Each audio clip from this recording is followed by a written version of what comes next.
Okay. Makinig ka, Mare. Alam mo, sa totoo lang,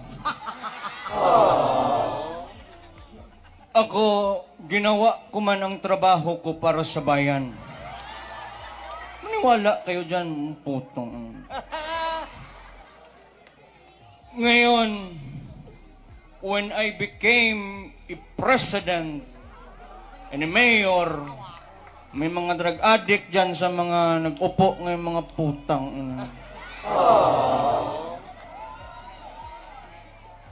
Mga kaibigan, maraming salamat sa inyo. Kayong lahat na nandito ngayon, mahal ko ang bayan ko. Yung mga babae dyan, maraming salamat. Siguro kailangan ko ito. Ayan, makita ninyo ako. Sa totoo lang, sobrang pasalamat ko sa inyo. Kahit wala ako dito ngayon. Ang boses ko lang. Sino bitaw na kong gingon? Motoo man yung mga salamat kaayo. Maraming salamat. Mabuhay ang Pilipinas.